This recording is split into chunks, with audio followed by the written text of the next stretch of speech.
3 दिवस झाला आपला काही व्हिडिओ आलेला नाही आहे, कारण कामातून व्हिडिओ एडिट करायला मला वेळच मिळाला नाही. आज जायचं होतं बाहेर, म्हणून आंघोळ केली पटकन आणि स्वयंपाकाला लागले चटकन. सरसर लाटल्या सगळ्या चपात्या, केला भात, भाजी केली बटाट्याची. घरातले सगळे आवरलं कामं आणि निघाले लगेच बाहेर. पहिलं बदललं गाडीचं टायर आणि माही मस्त कट्ट्यावर बसून बघत होती सगळी कामं. पप्पा होते थोडेसे लांब, मग दिसले की लगेच म्हणू लागली की चल मला पण घेऊन. आजूबाजूच्या बिल्डिंग आणि पुण्याचं ट्रॅफिक क्रॉस करत आम्ही पोहोचलो होतो तळेगावला.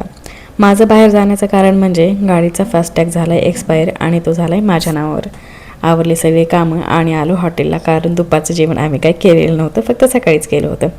पहिलं बघितलं नवऱ्यानं माहीना आणि मी पण मेनू कार्ड आणून दिलं. पहिलं लिंबू आणि कांदा आणि मग दिला चिकनचा आळणी रस्सा. आम्ही घेतला होता काळा रस्सा, मसाला चिकन, बाजरीची भाकरी आणि इंद्रायणी भात. मस्त असं केलं जेवण आणि एवढी तिखट भाजी खाल्ली की गोड खायला आता काही पोटात जागाच उरली नाही. आज माहीनं पहिल्यांदाच बघितलं होतं मंगूस. मस्त फेस लावून धुतली गाडी आणि आलो घरी. असा संपला माझा आजचा दिवस बाहेर फिरण्यात, काम करण्यात आणि खाण्यातच गेला. आता तुम्ही पण करा व्हिडिओला लाईक आणि चॅनलला सबस्क्राईब. बाय.